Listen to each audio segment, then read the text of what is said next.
माणिकचंद वाजपेयी देश के ध्येयनिष्ठ और राष्ट्र धर्म को प्राथमिकता देने वाले पत्रकार, जिनकी स्मृति में मध्य प्रदेश सरकार ध्येयनिष्ठ और मूल्य आधारित पत्रकारिता के लिए राष्ट्रीय पुरस्कार प्रदान करती है। सरलता, सादगी और अपनत्व के प्रतीक कहे जाने वाले माणिकचंद वाजपेयी का जन्म 7 अक्टूबर 1919 को उत्तर प्रदेश के आगरा जिले के वटेश्वर गांव में हुआ। बाद में माणिकचंद वाजपेयी की शिक्षा और कर्म क्षेत्र मध्य प्रदेश रहा।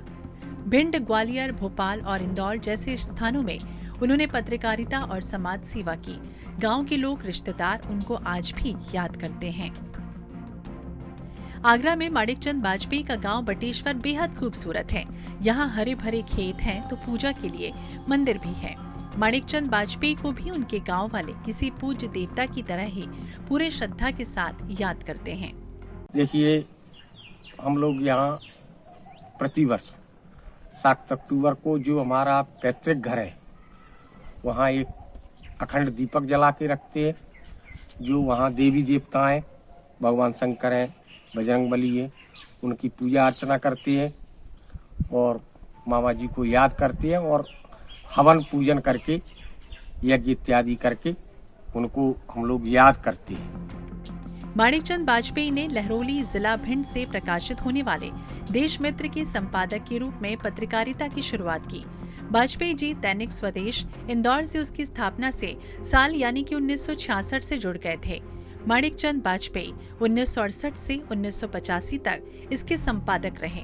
उन्होंने स्वदेश, भोपाल, जबलपुर, सागर, रायपुर, बिलासपुर के सलाहकार संपादक के रूप में काम किया। इसके साथ ही स्वदेश, ग्वालियर, गुना और झांसी के प्रधान संपादक के रूप में 1987 से 2005 तक पत्रकारिता की नई पौध का पथ प्रदर्शन किया। इन्होंने महत्वपूर्ण राष्ट्रीय विषयों पर आधा दर्जन से अधिक किताबें लिखी। माणिकचंद वाजपेयी की कई लेख मालाएं बहुचर्चित रहीं। झब्बेदार मूछें, ठेठ ग्रामीण पहनावा देखकर कोई माणिकचंद वाजपेयी की प्रतिभा का अंदाजा ही नहीं लगा सकता। सहज, सरल, विनम्र लेकिन अपने विचारों पर अडिग, ऐसे थे मध्य प्रदेश के ख्याति नाम पत्रकार माणिकचंद वाजपेयी, जिन्हें लोग मामा जी के नाम से भी जानते हैं। आज वो भले हमारे बीच नहीं हैं, लेकिन उनके व्यक्तित्व और कृतित्व का पुण्य स्मरण नई पीढ़ी को नई दिशा और प्रेरणा देता है। माणिकचंद वाजपेयी बचपन से ही राष्ट्रवादी भावना से प्रभावित रहे। स्मित मुस्कान से उसका स्वागत करते थे। उनकी बड़ी और गहरी आंखें, उनकी मूछें और वहां से देखता हुआ उनका चेहरा अद्भुत शांति देता था। सचमुच में अहंकार शून्य थे वे, धैर्य की प्रतिमूर्ति थे। आपातकाल की संघर्ष गाथा जैसे ग्रंथ भी अनेकों कठिनाइयां सहते हुए सहजता के साथ उन्होंने लिखे थे और उत्साह से तो सदैव भरे रहते थे। कप्तान सिंह जी ने बताया कि कप्तान सिंह जी को गांव से निकाल के कैसे ग्वालियर भेजा। वो प्रतिभा को पहचानते थे और उसको गढ़ने का कौशल भी उनके पास था। एक नहीं, हजारों स्वयंसेवक उन्होंने ऐसे गढ़े। मामा जी 1944 में राष्ट्रीय स्वयंसेवक संघ के प्रचारक बने। 1944 से 1953 तक उन्होंने भिंड में प्रचारक के रूप में बड़ी संख्या में युवाओं को संघ से जोड़ा। पारिवारिक कारणों के चलते वो प्रचारक व्यवस्था से वापस लौट आए। इसके बाद 1954 से 1964 तक लहरौली जिला भिंड में शिक्षक रहे। इसके बाद 1964 से 1966 तक विद्या लोक उच्चतर माध्यमिक विद्यालय में प्रधानाचार्य रहे। आपातकाल के दौरान 20 महीने जेल में काटे और इस समय उनकी पत्नी का निधन हो गया। इतना बड़ा पहाड़ टूटने के बाद भी मामा जी विचलित नहीं हुए। 1985 के बाद माणिकचंद वाजपेयी फिर से संघ के प्रचारक बने। संघ में काम करते हुए इन्होंने प्रांतीय प्रचार प्रमुख सहित कई बड़े दायित्वों का निर्वहन किया। मामा जी स्वदेशी जागरण मंच के मध्य भारत प्रांत के संयोजक भी रहे। जनसंघ की स्थापना के बाद 1951 से 1954 तक उन्होंने संगठन मंत्री के रूप में भी काम किया। प्रतिकूल परिस्थितियों में संगठन के आदेश पर 1952 में वो भिंड से राजमाता विजयराजे सिंधिया के खिलाफ चुनाव भी लड़े।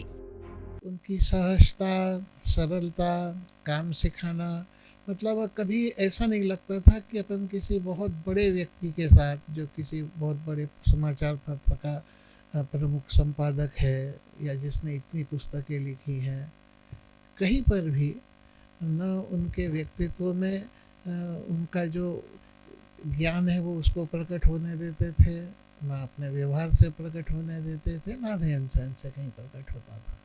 तो उनसे काम करने में कभी कोई, साथ में काम करने में संकोच या झिझक नहीं रही। उसके कारण बड़े आसानी से हम लोग काम करते थे। मामाजी समसामयिक विषयों पर गहन अध्ययन करने के साथ देश से जुड़े विषयों पर गंभीर चिंतन मनन करते थे। उनके आलेख बहुत धारदार होते थे। दैनिक स्वदेश इंदौर की स्थापना के बाद से मामाजी इससे जुड़ गए। 1968 से 1985 तक वह स्वदेश इंदौर के संपादक रहे और इस दौरान केरल में मार्क्स नहीं महेश राष्ट्रीय स्वयंसेवक संघ अपने संविधान के आईने में समय की शिला पर जैसी उनकी लेखमालाएं बहुचर्चित रहीं। उन्होंने आपातकालीन संघर्ष गाथा, प्रथम अग्नि परीक्षा, भारतीय नारी, विवेकानंद की दृष्टि में कश्मीर का कड़वा सच, पोप का कस्ता शिकंजा, ज्योति जला निज प्राण की जैसी अनुपम कृतियों की रचना की। माणिकचंद वाजपेयी इंदौर प्रेस क्लब के अध्यक्ष भी रहे हैं। चलिए यादों की इस बारात को थोड़ा पीछे लेकर चलते हैं। मामाजी को हम याद करते हैं आजादी के पहले से, जब भिंड की आबादी मात्र 14,000 के आसपास थी और भिंड शहर की जगह छोटा सा कस्बा था। इंदौर प्रेस क्लब का अध्यक्ष होते हुए मामाजी ने पत्रकारिता को एक नया आयाम दिया। और इतना ही नहीं, उन्होंने आजादी के पहले कांग्रेस में जाने के बजाय कांटों भरा एक गुमनाम से रास्ते को चुना। उनकी दूरदृष्टि उस समय अपने आसपास भारत का विभाजन देख रही थी। विभाजन हुआ और लाखों लोग बेघर हो गए। विभाजन की त्रासदी ने उन्हें हिंदुत्व के विचार की तरफ आकर्षित किया, जहां रास्ता ही रास्ता था। मंजिल सिर्फ विचार में थी और रास्ते में कदम कदम पर ठोकरें थी, उल्हाने थे, पाबंदियां थी, तोहमतें थी जो उन्हें उम्र भर भोगनी थी। आज दिल्ली में 2/3 बहुमत की बीजेपी की सरकार जिस मजबूत नींव पर खड़ी है, उसकी नींव में पड़ी लाखों शिलाओं में से एक नाम है माणिकचंद वाजपेयी। संघ में वे संघ के जो पदाधिकारी होते हैं, अन्य अन्य नाम हैं, उस श्रेणी में भी वे आए। संघ से जब वे जनसंघ की तरफ गए, संघ ने जनसंघ की तरफ गए, तो जनसंघ में भी उन्होंने जमीन पर रहकर काम किया। और जैसा मेरी जानकारी में है, और अक्सर चर्चा में उन्होंने 1-2 बार मुझे बताया था, वे मुझे रमेश कहा करते थे कि रमेश, मैं जनसंघ का संगठन मंत्री भी रहा हूँ। और जनसंघ का संगठन मंत्री होना ये केवल आज की भाजपा और तब की जनसंघ में ही संभव था कि संगठन मंत्री नाम का कोई पदाधिकारी भी होते हैं और आज भी है। ऐसे अनगिनत माणिक होंगे जिनके नाम भी किसी को नहीं पता। साल 2005 में जब माणिकचंद वाजपेयी ने देह छोड़ी, तब उनके ही गांव के एक दूसरे वजनदार वाजपेयी, पूर्व प्रधानमंत्री अटल जी, मुंबई में थे। शिवराज सिंह चौहान ने उनकी आंखों से झरझर आंसू गिरते हुए देखे, जो विकट परिस्थितियों में कभी विचलित नहीं हुए। ऐसे अटल बिहारी को माणिकचंद वाजपेयी के निधन की खबर ने रुला दिया था। सादगी, सरलता और निश्चलता के पर्याय मामाजी ने अपने मौलिक चिंतन और धारदार लेखनी से पत्रकारिता में भारतीय मूल्यों और राष्ट्रीय विचार को प्रतिष्ठित किया। मामाजी उन विरले पत्रकारों में शामिल हैं जिन्होंने पत्रकारिता के मिशनरी स्वरूप को जीवित रखा। कभी भी पत्रकारिता को एक प्रोफेशन के तौर पर नहीं लिया। उन्होंने पत्रकारिता को देश, समाज और राष्ट्रीय विचार की सेवा का माध्यम बनाया। सामाजिक और राष्ट्रीय महत्व के विषयों पर उन्होंने सदैव समाज को जागरूक किया। बटेश्वर के निवासी तो वे थे ही, क्योंकि माननीय अटल बिहारी वाजपेयी जी बटेश्वर के ही रहने वाले हैं। लेकिन वो संघ के कार्य की दृष्टि से ही भिंड के अंदर आए, और भिंड के बाद फिर वो ग्वालियर के अंदर भी जो आए हैं वो संघ के कार्य की दृष्टि से ही आए हैं। यदि भी ग्वालियर के अंदर वो स्वदेश के अंदर काम करने लगे थे, और यहाँ पर एक स्कूल के कुछ समय के लिए वो प्राचार्य भी रहे थे। बाद में पूरा समय उन्होंने संघ के कार्य के लिए दिया। लेकिन जो वो संघ कार्य समर्पित थे संघ कार्य के लिए, और संघ कार्य के लिए जो समर्पित होता है वो रहने वाला कहीं का होता है, लेकिन उसको जहाँ काम करने के लिए कहा जाता है वहाँ पर जाके काम करता है। और भिंड का काम राष्ट्रीय स्वयंसेवक संघ, जिसकी नींव में अगर कोई है तो मामा जी है। जो समाज जानता है वो एक पत्रकार के रूप में जानता है, क्योंकि उन्होंने समाचार पत्रों में, चाहे फिर वो ग्वालियर हो, इंदौर हो, फिर विश्व संवाद केंद्र भोपाल हो, इसमें उन्होंने उस क्षेत्र के अंदर काम ज़्यादा किया। मन समर्पित, तन समर्पित और ये जीवन समर्पित, चाहता हूँ देश की धरती तुझे कुछ और भी दूं। कवि रामावतार त्यागी की पंक्तियां यशस्वी संपादक माणिकचंद बाजपेयी उर्फ मामा जी के जीवन और व्यक्तित्व पर सटीक बैठती है। मामा जी ने अपने ध्येय की साधना में सर्वस्व न्यौछावर कर दिया था। उनका जीवन आज की पीढ़ी के लिए संदेश है। आपातकाल, हिंदुत्व, जम्मू कश्मीर, स्वदेशी, श्रीराम जन्मभूमि, जातिवाद, छद्म, धर्म निरपेक्षता, धर्म परिवर्तन, शिक्षा, राष्ट्रीय सुरक्षा और देश के स्वाभिमान से जुड़े विषयों पर लेखन कर उन्होंने समाज को सही दिशा देने की कोशिश की। सामाजिक, राजनैतिक और राष्ट्रीय महत्व के विषयों पर उन्होंने विपुल लेखन किया जो आज भी प्रासंगिक है। मामा जी माणिकचंद बाजपेयी का पत्रकारी जीवन लगभग 40 वर्ष का रहा। पत्रकारिता में उनका प्रवेश भिंड में हो चुका था, जहां वो देशमित्र अखबार का संपादन कर रहे थे। लेकिन एक सजग और प्रखर पत्रकार के रूप में उनकी पहचान स्वदेश से जुड़ने के बाद बनी। पत्रकारिता का जीवन उनका स्वदेश से ही चालू हुआ। चिंतक थे, मनीषी थे और सामान्य जीवन रहते थे। संभवतः 1966 में रेवा प्रकाशन इंदौर जब प्रारंभ किया परम पूज्य सुदर्शन जी ने, तो वहाँ का जो प्रकाशन स्वदेश का हुआ तो प्रमुख संपादक ये थे और व्यवस्थापक भी कृष्ण कुमार जी अठाना। ये दोनों लंबे समय तक रहे, लगभग 85 तक, हो सकता आगे भी रहे हों, लेकिन जुड़े रहे हमेशा तक सलाहकार संपादक के रूप में। 1966 में विजयदशमी के शुभ अवसर पर इंदौर में दैनिक समाचार पत्र स्वदेश की स्थापना हुई। राष्ट्रीय स्वयंसेवक संघ के प्रचारक सुदर्शन जी की प्रेरणा से शुरू हुए स्वदेश के संपादक की जब खोज शुरू हुई तो मामा जी के नाम पर जाकर पूरी हो गई। स्थापना वर्ष से ही मामा जी स्वदेश से जुड़ गए, लेकिन संपादक का दायित्व उन्होंने 1968 को संभाला। 17 वर्ष तक वो स्वदेश इंदौर के संपादक रहे और अपने संपादकीय कौशल से उन्होंने मध्य प्रदेश की पत्रकारिता में भारतीयता की सशक्त धारा प्रवाहित कर दी। मामा जी की लेखनी का ही प्रताप था कि जल्द ही मध्य प्रदेश का प्रमुख समाचार पत्र बन गया। प्रदेश के दूसरे हिस्सों में भी स्वदेश की मांग होने लगी। मुझे अच्छे से स्मरण है कि मेरे पत्रकारिता की शुरुआत 1987 में स्वदेश से हुई और तब मामा जी यहाँ प्रधान संपादक थे। और मामा जी का जो सिखाने का जो तरीका था, खासकर क्योंकि स्वदेश को पत्रकारिता का विश्वविद्यालय कहा जाता है, आज भी है ही। और मामा जी ने कभी हमको अगर कुछ कहें कि विश्वविद्यालय की बात होती है तो कोई बड़ा क्लास लग रहा है या वो कोई हमें क्लास का सेशन ले रहे हैं या कुछ पढ़ा रहे हैं, ऐसा कभी नहीं हुआ। उनका जीवन ही अपने आप में एक पाथेय था। उनका जीवन ही हमको कुछ न कुछ रोज सिखाता था। और जब हम लिख रहे होते थे तो लिखने के बाद वो हमारी कॉपी देखते थे और बहुत प्यार से वहाँ क्या संशोधन हो सकता है, इसको और कैसे बेहतर किया जा सकता है, वो हमें समझाते थे। ग्वालियर में राजमाता विजयराजे सिंधिया की प्रेरणा से दैनिक समाचार पत्र हमारी आवाज प्रकाशित हो रहा था। 1970 में राजमाता ने इंदौर प्रवास के दौरान स्वदेश का प्रभाव देखा। तब उन्होंने सुदर्शन जी के सामने प्रस्ताव रखा कि ग्वालियर से भी स्वदेश का प्रकाशन होना चाहिए। इसके बाद राजमाता का समाचार पत्र हमारी आवाज स्वदेश के रूप में प्रकाशित होने लगा। मामा जी से प्रेरित प्रखर संपादक राजेंद्र शर्मा के नेतृत्व में स्वदेश ग्वालियर ने लोकप्रियता के कीर्तिमान रच दिए। बाद में राजेंद्र शर्मा ने भोपाल से स्वदेश की शुरुआत की। इंदौर से रिटायर होने के बाद मामा जी स्वदेश ग्वालियर के संपादक और प्रधान संपादक रहे। इसके साथ ही वो स्वदेश भोपाल के साथ सलाहकार संपादक के रूप में जुड़ गए। मामा जी अपने जीवन के अंतिम समय तक स्वदेश से जुड़े रहे। पत्रकारिता जगत में मामा जी और स्वदेश एक दूसरे के पर्याय हो गए थे। देखिए, मामा जी माणिकचंद बाजपेयी राष्ट्रवादी पत्रकार थे और वह दौर जब बहुत कम सीमित संसाधनों में पत्रकारिता होती थी, उस अखबार की उन्होंने एक अलग पहचान बनाई।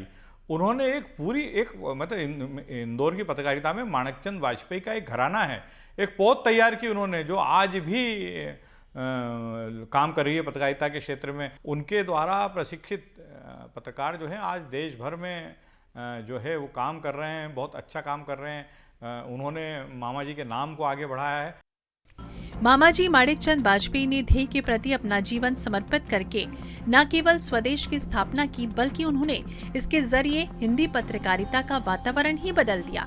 मामाजी ने किस तरह के वातावरण में राष्ट्रीय विचार को केंद्र में रखते हुए स्वदेश को प्रतिष्ठा दिलाई और उनके लिए पत्रकारिता का क्या अर्थ था, ये समझने के लिए हमें उनके ही विचार प्रवाह से होकर गुजरना होगा।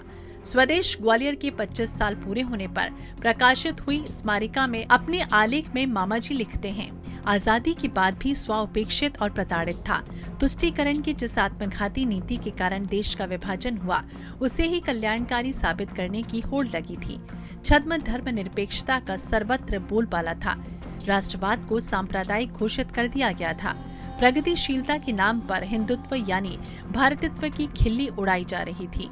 समाज को तोड़ने वाली नीतियों और कार्यक्रमों को संरक्षण मिल रहा था। पत्रकारिता भी इन्हीं तुष्टीकरण और छद्म धर्म निरपेक्षतावादियों की चेरी बनी थी। वो गांधी, तिलक, अरविंद, दीनदयाल उपाध्याय और दादा माखनलाल चतुर्वेदी के मार्ग से हट गई थी, भटक गई थी। भारतीय राष्ट्रीयता के पर्यायवाची हिंदुत्व के विचार से वो ऐसी पिचकती थी जैसे लाल कपड़े को देखकर सांड। जनता भ्रमित थी और सत्ता निरंकुश। ऐसी विषम स्थिति में स्वदेश ने अपने जन्मकाल से राष्ट्रीयता के पक्ष में खड़े होने का संकल्प लिया। उसी कंठ काकीर्ण मार्ग को उसने अपने लिए चुना। उसके जन्म का उद्देश्य ही वही था। मामाजी ने कभी अपने सिद्धांतों से समझौता नहीं किया। वो हर परिस्थिति में सच के साथ खड़े रहे। जब सारी पत्रकारिता भ्रमित होकर भारतीय मूल्यों के विरुद्ध विचार करने लगती, तब भी मामाजी की लेखनी भटकती नहीं थी। वो धारा के साथ बहने वाले लोगों में नहीं थे। जब गौ हत्या बंद करने की मांग को लेकर दिल्ली में प्रदर्शन कर रहे हजारों साधु संतों पर गोलियां चलाई गईं, तब पत्रकारिता में बड़ा वर्ग गौ भक्तों के विरोध में खड़ा था।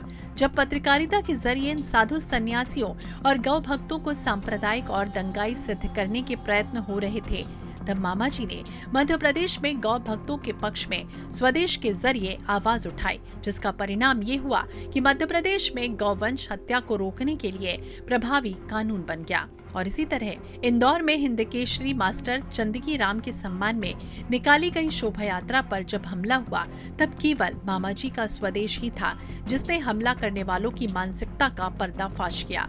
श्री राम जन्मभूमि आंदोलन और तथाकथित बाबरी ढांचा गिरने पर भी मामाजी की लेखनी ने समाज को जागरूक किया। हिंदुत्व को बदनाम करने के जब प्रयास हुए, तब मामाजी की लेखनी ने उसकी जमकर खबर ली। मामाजी का एक जीवन मंत्र था और इसलिए उन्होंने जो किया, आज उसको पढ़ते या उसका वर्णन करते तो लगता है बहुत बड़ी बात है और वास्तव में बड़ी बात है, परंतु उनको कुछ हम बड़ी बात कर रहे हैं ऐसा लगा नहीं होगा, ऐसा कभी दिखा तो नहीं। वो तो हंसते हंसते अपने जीवन को चढ़ा गए। उनको देखकर तो किसी को नहीं लगता, उनकी सारी जो व्यवहार की शैली थी, हम किसके संपर्क में हैं, इस आदमी की ताकत क्या है, वो कितना जानकार है, इसकी सुतराम भी कल्पना उनको देख के नहीं आती है। इमरजेंसी में उनको पुलिस पकड़ने के लिए गई तो इस स्वदेश के ऑफिस के बाहर बैठे थे, पुलिस ने कहा वो कौन तुम्हारा वाजपेयी है, लिखता है बहुत ज्यादा, उसको पकड़ने के लिए आए हैं। तो इन्होंने कहा मैं ही हूं। तो पुलिस ने चौकीदार बन के यहाँ बैठा है और अपने को वाजपेयी बताता है। उसके इंस्पेक्टर ने बताया अरे बाबा वही है, बड़ा आदमी है, उसके साथ तमीज से बात कर रहे हो। ऐसा उनका संपूर्ण आत्मविलोपी व्यक्तित्व था और ऐसे व्यक्तित्व हमको देखने को मिले, हमारे सानिध्य में आए। आज उनके बाद हम उनका वर्णन ऐसे शब्दों में करते हैं, लेकिन तब हमको लगा नहीं कि हम किसी बड़े से बात कर रहे हैं। 1975 में मौलिक अधिकारों और अभिव्यक्ति की स्वतंत्रता की हत्या कर देश पर थोपे गए आपातकाल के दौरान सरकार के डर से बड़े बड़े अखबारों और संपादकों की कलम झुक गई। उस समय भी राष्ट्रभक्त मामाजी भूमिगत रहकर लेखन कार्य करते रहे। इंदिरा गांधी के फैसलों के खिलाफ स्वदेश मुखर रहा। इसका नतीजा ये हुआ कि स्वदेश के कार्यालय पर ताला लगा दिया गया और संपादक के नाम मीसा का वारंट जारी हुआ। पुलिस ने मामाजी को पकड़कर जेल में डाल दिया, लेकिन धुन के पक्के मामाजी नहीं रुके। उन्होंने जेल में बंदियों को पढ़ाना शुरू कर दिया। मामा जी ने जेल में रहकर हस्तलिखित मीसा समाचार पत्र निकाला। बाद में जब हाईकोर्ट के आदेश के बाद स्वदेश के ताले खुले तो मामा जी ने जेल के भीतर से किसी भी प्रकार संपादकीय भिजवाने की व्यवस्था की। उनके बेवाक संपादकीय स्वदेश की प्रतिष्ठा बढ़ाने वाले साबित हुए। इमरजेंसी के दौरान लोकतंत्र के सिपाहियों को सरकार ने किस तरह की नारकी यातनाएं दी, इस पर तो उन्होंने एक अमर कृति की रचना की। उनकी किताब आपातकाल की संघर्ष गाथा लोकतंत्र की बहाली के लिए किए गए आंदोलन का प्रामाणिक दस्तावेज है। मामा जी ने कोई भी लेखन सिर्फ बौद्धिकता की व्यू रचना के लिए नहीं किया। उनका पूरा लेखन समाज को जागरूक करने के लिए था। अपने समय में उन्होंने सीधी, सहज, सरल लेकिन धारदार भाषा शैली से पाठकों का दिल जीता। वो अपने लेखन में आम बोलचाल भाषा का प्रयोग करते थे। मामा जी ऐसी भाषा लिखते थे जिसे सामान्य व्यक्ति आसानी से समझ जाए। गंभीर विषयों को सरलता से समझाने के लिए मामा जी अपने संपादकीय में मुहावरों, कहानियों, प्रसंगों का इस्तेमाल करते थे। पाठकों को बांधे रखने की कला में उनको महारत हासिल थी। वो सोचते थे कि पत्रकारिता जो है वो समाज को जागृति का एक माध्यम है, नए विषयों की जानकारी देने का माध्यम है, उस सकारात्मक जानकारी देने का माध्यम है। नकारात्मक समाचारों के मामा जी बिल्कुल विरुद्ध हुआ करते थे। और फिर वो मान कर के चलते थे कि पत्रकारिता कहीं ना कहीं समाज के सुधार और राष्ट्र के भाव को, जागरण का भाव होना चाहिए। वो इस बात की चिंतित रहते थे। मामा जी संपादकीय को समाचार पत्र की जान मानते थे। उनका मानना था कि संपादकीय जितना पढ़ा जाएगा, चर्चित होगा, अखबार उतना ही सफल होगा। इसलिए वो हमेशा संपादकीय को सामायिक और धारदार बनाने पर फोकस करते थे। पाठकों के पत्रों को भी वो समाचार पत्र की लोकप्रियता का पैमाना मानते थे। मामा जी संपादक के नाम आए पत्रों को जनता का संपादकीय कहते थे और उन्हें प्राथमिकताएं प्रदान करते थे। मामा जी को पत्रकारों के प्रशिक्षण की भी चिंता रहती थी। वो पत्रकारों को प्रशिक्षण देने के लिए हर साल कोई कार्यक्रम किया करते थे। इसके साथ ही मामा जी पत्रकारिता को करियर बनाने वाले युवकों को प्रोत्साहित करते थे। मामा जी पत्रकारिता की चलती फिरती पाठशाला थे। उनके संपर्क में आए कई लोगों ने पत्रकारिता में खूब नाम कमाया। मामा जी के संपर्क में रहकर अनगिनत युवाओं ने पत्रकारिता का ककहरा सीखा, लेकिन उन्होंने कभी किसी पर अपनी विचारधारा थोपी नहीं। मामा वाजपेयी जी का जो जीवन था बहुत ही सादगीपूर्ण था, सहज था, सरल था। उनके संपर्क में जो भी आता था वो उनको जब देखता था तो उसे लगता था कि ये सामान्य किसी गांव का आदमी है। लेकिन जब उनसे वो बात करता था तो उनके जो गहराई है उसमें वो उतरता चला जाता था। पूर्व प्रधानमंत्री अटल बिहारी वाजपेयी भी बटेश्वर गांव से थे। बटेश्वर में मामा जी और अटल जी का घर आमने सामने है। दोनों महापुरुषों का बचपन यमुना की गोद में अटखेलियां करके बीता। 2002 में जब अटल जी प्रधानमंत्री थे, उस समय दिल्ली में प्रधानमंत्री आवास पर मामा जी का अभिनंदन समारोह अमृत महोत्सव का आयोजन किया गया।